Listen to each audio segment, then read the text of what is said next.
یا الہی مشکلیں حل فرما، شاہ مشکل کشا کے واسطے، کربلائیں دور شہید کربلا کے واسطے، الہی ہم سب کو دو جہاں کے رنج و غم سے آزاد کر۔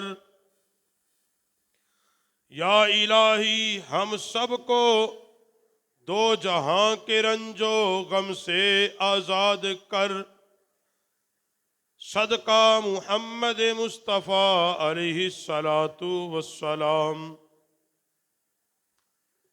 ہر قسم کی حمد و ثنا اللہ وحدہ لا شریک،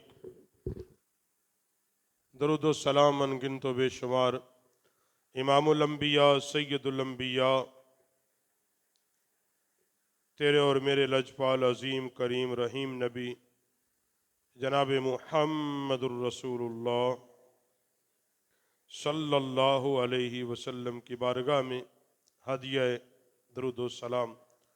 حضرات، آج کے جمعے کی چند گفتگو، جس سے احباب کو علم ہے کہ اسی مہینے میں وہ دن بھی آیا قریب ہے کہ جس دن اہلیان پاکستان کو آزادی جیسی عظیم نعمت ملی۔ چند ایک باتیں چیدہ چیدہ پاکستان کے وجود کو تقریباً 75 سال مکمل ہونے کو ہیں۔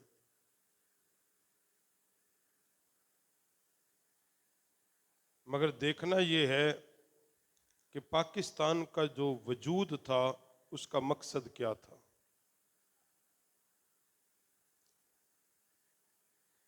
کیونکہ یہ یاد رکھو، یہ جو وطن ہمیں پاکستان ملا ہے، یہ کسی نے ہمیں پلیٹ میں رکھ کے نہیں دیا کہ ہم رات کو سوئے اور صبح جب اٹھے تھے اعلان ہو گیا لو جی مسلمانوں کے لیے آزاد وطن بن گیا۔ ایسا کچھ نہیں تھا۔ اس آزادی کے پیچھے کم و بیش 1 صدی کی جد و جہد ہے۔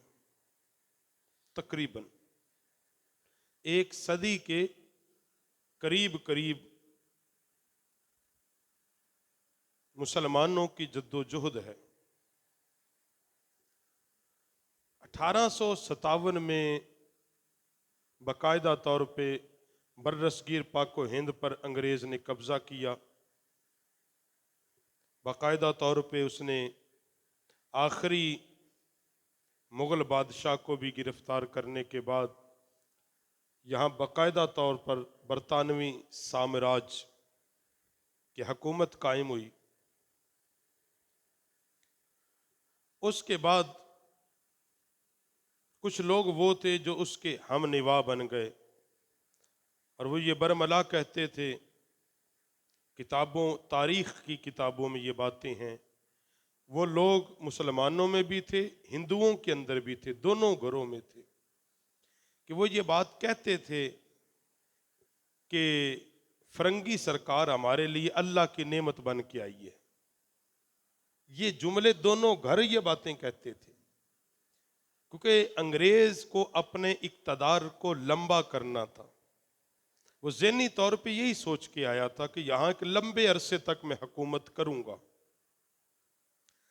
کیونکہ اتنا وقت نہیں ہے اس کے محرکات کیا ہیں، کیوں آیا، وہ کیسے آیا، کیسی کیا کمزوریاں تھی کہ مسلمانوں کا 1000 سال کا اقتدار بالآخر زوال وزیر ہو گیا۔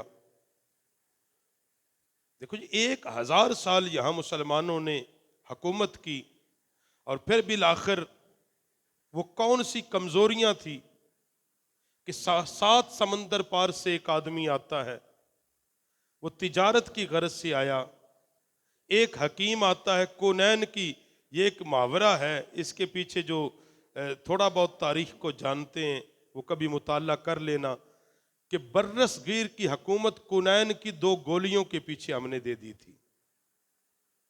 اس کی پوری ایک جو اگر اس کو پس منظر کہ انگریز کو یہاں قدم رکھنے کی جگہ ملی، اور پھر یہاں اس نے تجارت شروع کر دی، پھر ایک ایسٹ انڈیا کمپنی کا وجود بن گیا، اور پھر آہستہ آہستہ مسلمانوں کے ہاتھ سے اقتدار جانا شروع ہو گیا، کبھی ایک علاقہ، دو علاقہ، تین علاقے، پھر بالآخر وہ وقت آیا کہ فرنگی نے آخری بادشاہ جو بہادر شاہ ظفر، اس کو بھی پکڑ لیا اور اس کو کالے پانی کی سزا وہ لے گیا، وہاں پہ اس کو نظر بند کر دیا، اسی حالت میں وہ مر گیا۔ لیکن اس کے ساتھ ہی انگریز کے خلاف جو سب سے زیادہ مزاحمت کرنے والے وہ مسلمان لوگ تھے، اور ان کا جو ہر اول دستہ مسلمانوں کو تیار کرنے والے علماء کی جماعت تھی، جنہوں نے باقاعدہ طور پہ مسجدوں کے اندر، چوک چوراہوں میں یہ عام طور پہ اعلان کیا کہ انگریز نے ہم پہ قبضہ کیا ہے، اس کے خلاف جہاد کرنا ہم پر فرض ہے۔ مگر ہندو شروع سے مکار ہے، اس نے شروع میں ڈبل پالیسی کھیلتا رہا، یہ یاد رکھو، مسلمانوں کو بھی دھوکے میں رکھتا رہا اور انگریز کے تو ساتھ وہ تھا ہی، مسلمانوں سے یہ بات کرتا تھا یک قومی نظریہ، دو قومی نظریے سے پہلے ایک قومی نظریہ چل رہا تھا، ہندو مسلم بھائی بھائی، یہ ایک نعرہ انہوں نے آپس میں مل کے، گاندھی نے اور کچھ مسلمانوں کے بھی لیڈر شامل تھے اس میں، کہ ہم دونوں مل کے، ہندوستان ہمارا ہے، ہم دونوں مل کے انگریز کو بھگا دیں گے، ہم یہاں حکمرانی کریں گے۔ ہندو مسلم بھائی بھائی کا وہ نعرہ یہ ایک بڑا عرصہ چلا، اور بدقسمتی اگر ہم تاریخ کو پڑھیں تو ہندوستان کی مسجدوں کے ممبر سے گاندھی جی کی تقریریں ہوا کرتی تھی، اور بعض لکھنے والوں نے تو پھر بہت کچھ لکھا، اب وقت نہیں ہے، یہاں تک لکھا کہ اگر اللہ نے رسول اللہ کے بعد کسی کو نبی بنانا ہوتا وہ گاندھی کو بنا دیتا۔ ہاں، یہ تاریخ کی ہیں یہ جھروکے، اگر آپ پڑھیں، ہمارے نوجوانوں کو تاریخ پڑھائی نہیں جاتی، لیکن لحاظ القیاس یہ ایک یک قومی نظریہ تھا۔ کیوں تھا؟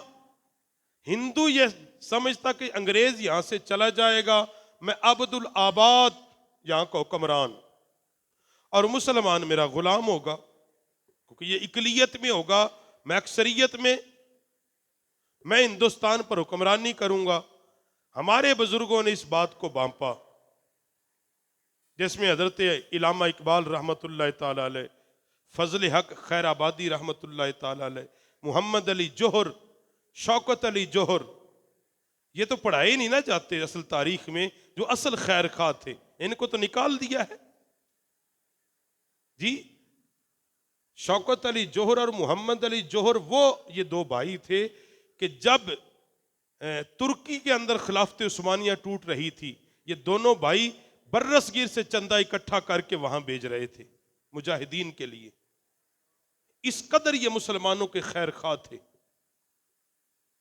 اس قدر ان کے اندر، اور یہ وہاں جا کے باقاعدہ نوجوانوں کو لیا کے وہاں بھی جہاد کے اندر شامل ہوتے تھے۔ ان کو تو پڑھایا نہیں نہ جاتا، عبد الرب نشتر کو پڑھایا ہی نہیں جاتا، ان لوگ، کیونکہ یہ وہ لوگ تھے جو نظریاتی طور پر اسلام کے بھی خیر خواہ تھے اور مسلمانوں کے بھی خیر خواہ تھے، جو ذہنی، قلبی، روحانی ہر اعتبار سے دینی ذہن رکھتے تھے۔ ان سب کو تو نکال دیا نا، علامہ اقبال کو نہیں پڑھایا جاتا، بس اتنا یہ ہے کہ اقبال کا پاکستان چاہیے۔ اب اقبال کا نظریہ کیا تھا نہیں بتانا، قائد اعظم کا پاکستان چاہیے، قائد اعظم کا نظریہ کیا تھا نہیں بتانا اس قوم کو۔ میں اکثر یہ بات کرتا ہوں، یہ میں کیونکہ اشارتاً، ایک دور تھا جب ہمارا دور تھا، شاید اب ہو نہ ہو، وہ ایک کلاس میں پڑھائے جاتے تھے قائد اعظم کے 14 نکات، وہ مشرتی علوم اس وقت وہ کتاب تھی، تو وہ قائد اعظم کے 14 نکات، وہ رٹائے جاتے تھے، سمجھائے نہیں جاتے تھے۔ رٹائے جاتے تھے، امتحان میں آ جائیں گے، سمجھائے نہیں جاتے تھے۔ خطبہ اعلی آباد 1930 میں جو مینار پاکستان کی سرزمین پر جو خطبہ دیا گیا، 1930 میں قرارداد پاکستان جب پاس ہوئی، اور جو خطبہ علامہ اقبال اور قائد اعظم نے پڑھ کے سنایا، وہ آج تک کسی طالب علم کو نہیں بتایا جاتا کہ وہ کیا بات تھی،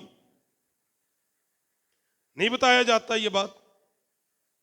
پشاور کیڈمر کالج کی تقریر کبھی لوگوں کو نہیں بتائی جاتی کہ قائد اعظم سے جب وہاں یہ بات پوچھی گئی تھی، کہ جب یہ بات ان سے پوچھی گئی تھی کہ جناب علی کہ آپ کیا سمجھتے ہیں، پاکستان تو بن گیا، یہ 1948 میں پاکستان کے وجود کے بعد قائد اعظم نے جب تقریر کی پشاور کیڈمر کالج کے اندر، تو قائد اعظم نے اس وقت کہا کہ پاکستان کے بنانے کا مقصد روٹی کپڑا مکان نہیں تھا، بلکہ اس کے وجود کا مقصد یہ تھا مسلمان اسلامی شعار کے مطابق زندگیاں بسر کر سکیں۔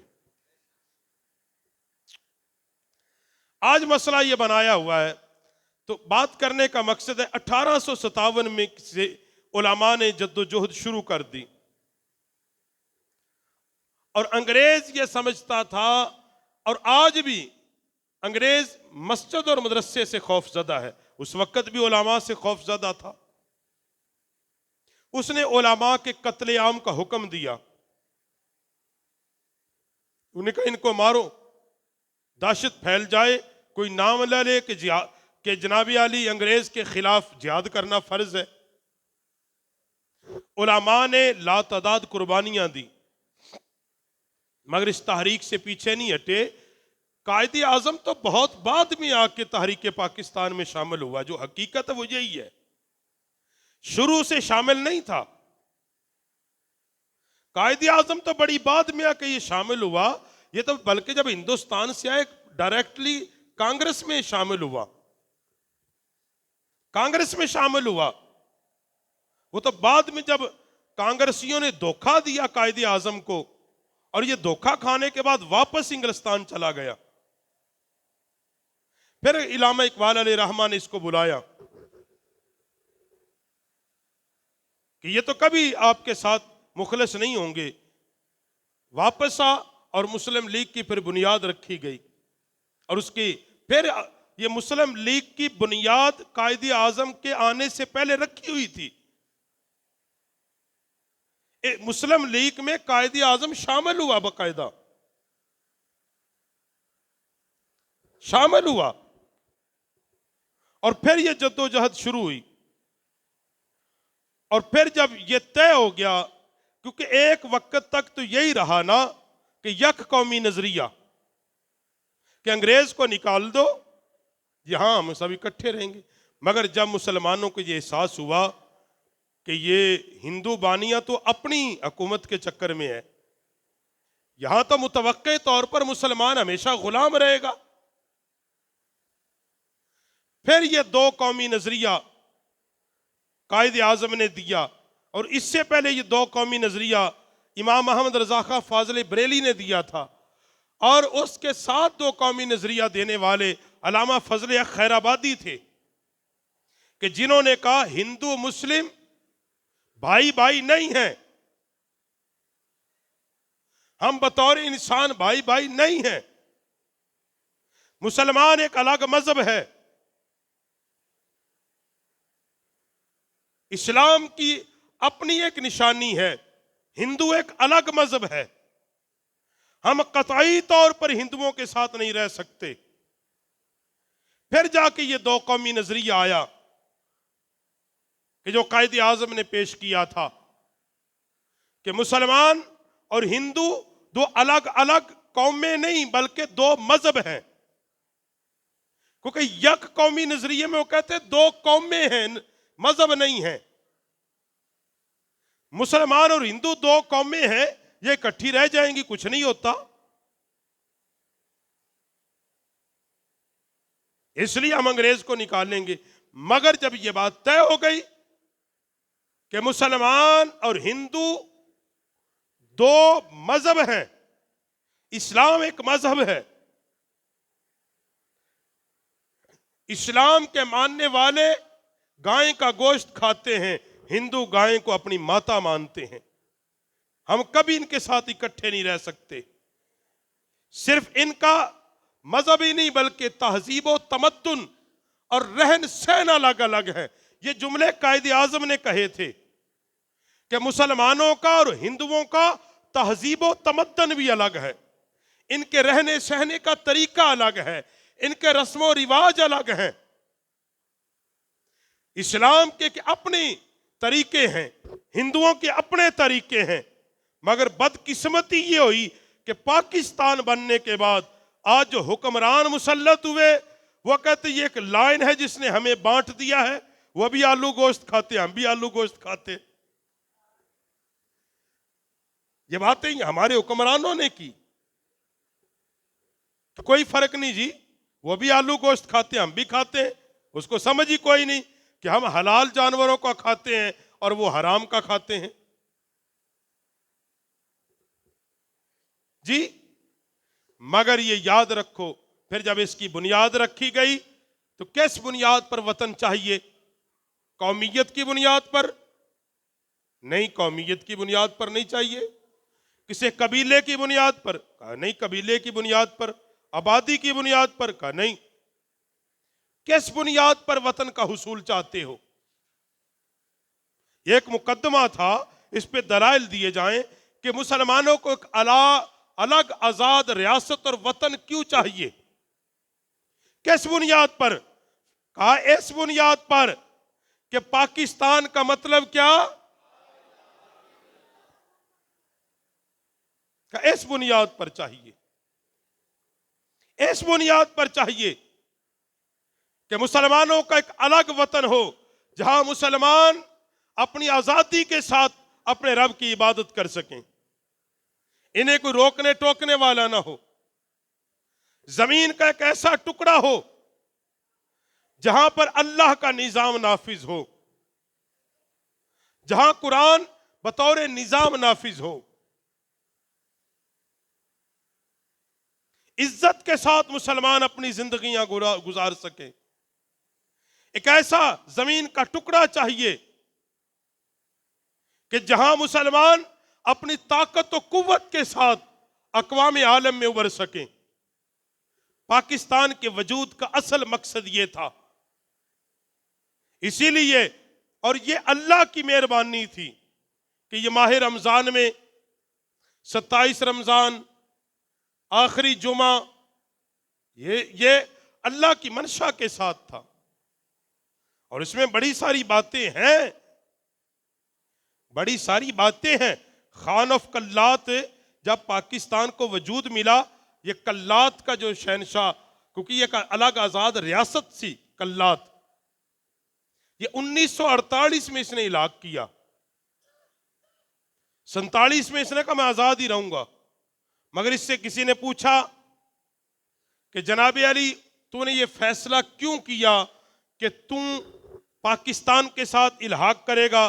اس نے کہا خواب میں رسول اللہ آئے اور فرمایا اے خان آف کلات، میں تجھے کہتا ہوں کہ تو الحاق پاکستان کے ساتھ کر لے. تو یہ رسول اللہ کی منظوری سے یہ وطن وجود میں آیا. مگر بدقسمتی وہ لوگ جو اسلام کو، جو پاکستان کے وجود کو دیکھنا نہیں چاہتے تھے، پہلے دن سے جس دن یہ اعلان ہوا کہ یہاں مسلمانوں کے لیے ایک آزاد وطن پاکستان کی صورت میں قائم ہو رہا ہے، اسی دن سے ایسے لوگوں کو داخل کر دیا اقتدار کے اندر جنہوں نے قربانیاں دی، ان کو پیچھے کر دیا. اور وہ لوگ کہ جو یہ کہتے تھے، مفتی محمود جیسا بندہ، یہ فضل الرحمان کا باپ تھا، وہ یہ کہتا تھا اللہ کا شکر ہے میں پاکستان کے بنانے کے گناہ میں شریک نہیں. ہاں، اسفندیار ولی ان کا جو بڑا تھا باچا خان، اس نے کہا وہ جب مرا اس نے کہا مجھے پاکستان کی دھرتی میں دفن نہ کیا جائے، اور وہ ہوا بھی نہیں. وہ باہر مرا اس کو پاکستان کی زمین میں دفن نہیں کیا گیا. اسی طرح ہرار والے جو ہندوستان میں دارالعلوم دیوبند ہے، وہاں سے مجلس ہرار بھی ایک پیدا ہوئی. انہوں نے باقاعدہ یہ فتوے جاری کیے کہ قائد اعظم کافر اعظم ہے اور پاکستان کے لیے کوشش کرنا حرام قطعی ہے.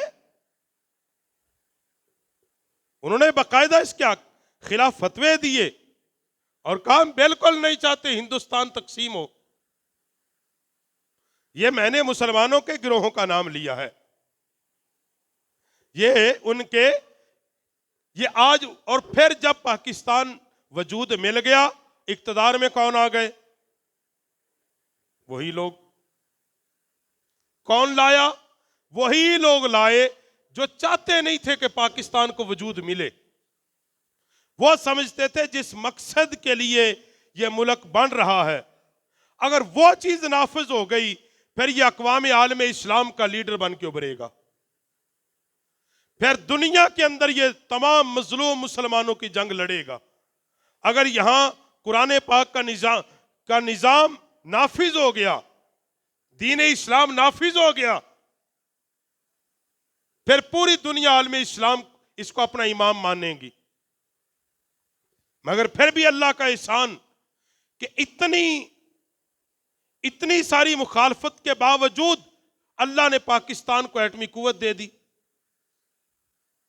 ایٹمی قوت عطا کر دی.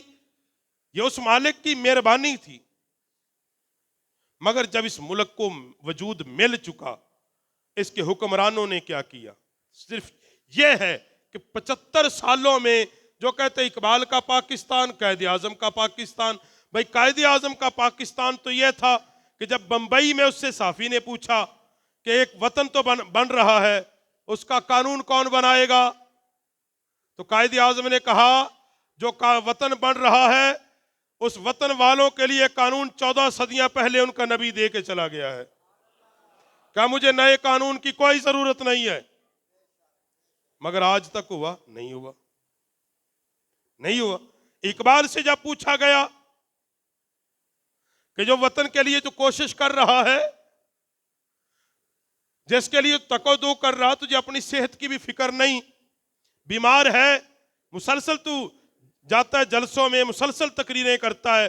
کیونکہ اقبال تقریریں کم کرتا تھا، لکھ کے زیادہ دیتا تھا. اس بارے میں بڑے لوگ کم جانتے ہیں. علامہ اقبال وہ بندہ تھا کہ جو بڑے بڑے خطباء کو تقریریں لکھ کے دیتا تھا، خود کم کرتا تھا. مگر وہ جو تقریریں کرنے والے ہوتے تھے وہ اکثر اقبال کی لکھی ہوئی تقریریں ہوتی تھی. علامہ اقبال کی لکھی وہ تقریریں ہوا کرتی تھی. بعض تقاریر قائد اعظم بھی اقبال کی لکھی ہوئی کیا کرتے تھے. اور اقبال سے جب پوچھا کہ جس وطن کے لیے تو کوشش کرتا ہے وطن کیسا ہوگا، اس نے کہا اس کی وطن کی کیا بات ہے، وہ وطن اولیاء کی دھرتی ہوگا اور اولیاء کے فیض سے بن رہا ہے، وہاں نظام بھی انہی اولیاء کا ہوگا. مگر نہیں ہوا. میں آپ کو یہ چیدہ کیا یہ ہوا؟ نہیں ہوا. کون رکاوٹ ہے؟ اب 73 میں آ کے آپ کا آئین بنتا ہے. 1956 میں بنا، ایوب خان نے بنایا تھا. اس کی کچھ شکیں پھر 1973 میں شامل. اس کی پہلی شک اگر کسی نے پڑھا ہو تو پڑھ لینا. اس کی جو پہلی شک ہے نا، جو دستور پاکستان ہے، آئین پاکستان ہے، جس کا ہمیں ڈرا کے ہمارا جناب پیشاب نیچے نکالتے ہیں، اس کو نہیں کچھ کہنا ورنہ ملک ٹوٹ. اس کی پہلی شک یہ لکھی انہوں نے، حاکمیت کس کی؟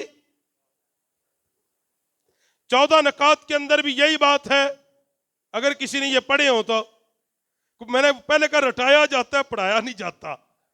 وہاں بھی یہی بات تھی کہ جب پاکستان کو وجود ملے گا وہاں حاکمیت کس کی ہوگی؟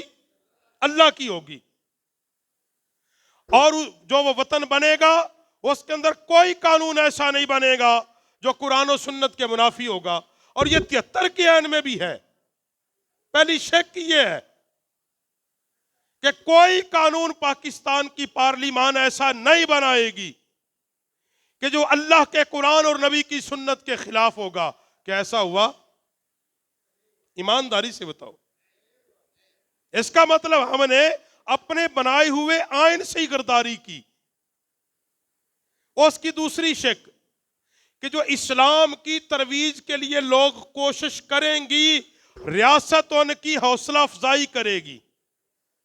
یہ آئین کے اندر ہے کہ جو لوگ دین اسلام کو پھیلانے اور اللہ کے قرآن کو بطور نظام نافذ کرنے کے لیے کوشش کریں گے، محنت کریں گے، ریاست یعنی حکومت وقت ان کی حوصلہ افزائی کرے گی۔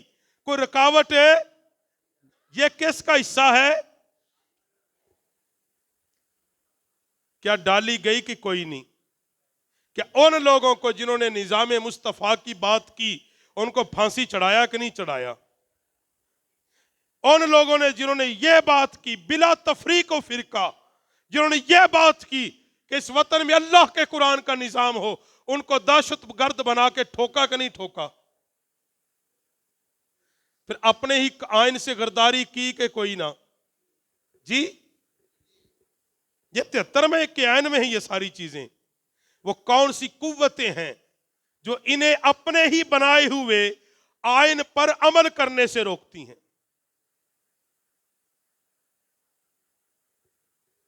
وہ کون سی قوتیں ہیں؟ وہ وہی قوتیں ہیں جو اسلام کی بھی مخالف ہیں اور پاکستان کے وجود کی بھی مخالف ہیں۔ مگر ایک بات طے ہے، یہ بات یاد رکھو، یہ اسی لیے ہم درد دل ہے۔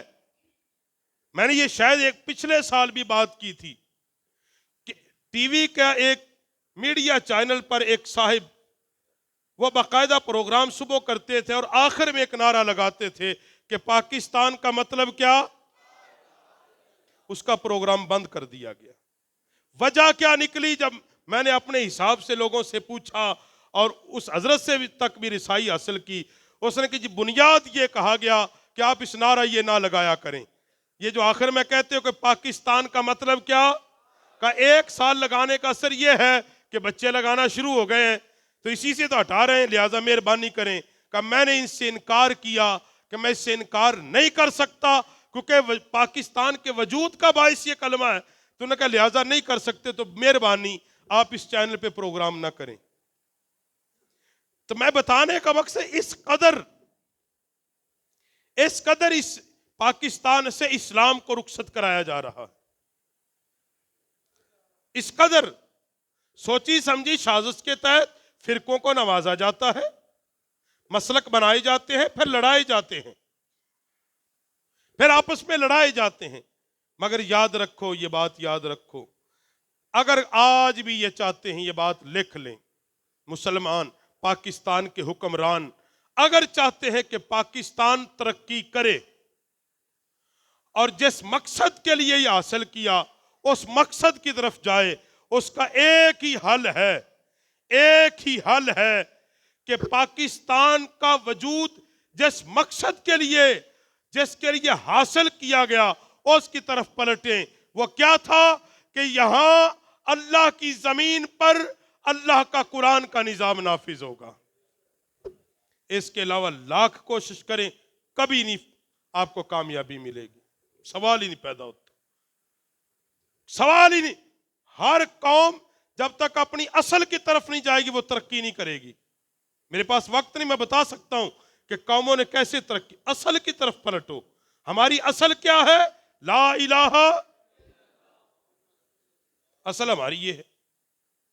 ہم اس سے جب بغاوت کرتے ہیں اور ہم پھر جاتے ہیں جناب امریکہ میں کوئی دے دے، رشیا دے دے، چائنا دے دے، ہم ہاتھ پھیلائے پھرتے ہیں جولیاں کر کے، ہمارا جی گزارا کوئی نہیں، وہ جی ہماری بھی کوئی عزت ہے، واقعی عزت کوئی نہیں، منگتوں کی کون عزت کرتا ہے؟ تم بغیرتوں کو سمجھ ہی کوئی نہیں۔ اگر تمہیں اسلام پڑھا ہوتا تو پھر تھا نا کہ صحابہ نے ایک گٹھلی پہ 2 صحابہ نے گزارا کیا مگر دشمن کے سامنے ہاتھ نہیں پھیلایا۔ جی جنگ کے اندر یہ حالات رہے، آدھی کھجور صحابہ کو ملتی، پھر بھی کہا جنگ لڑیں گے، کافروں کے سامنے ہاتھ نہیں پھیلایا کہ ہمیں دے دو، بھوکے مر گئے۔ تمہاری عزت تب کوئی کرے گا جب تم اسلام کی عزت کرو گے. ہاں، اور اس کے علاوہ یہ حکمران سمجھے ہماری عزت ہوگی، بول، بالکل نہیں ہوگی.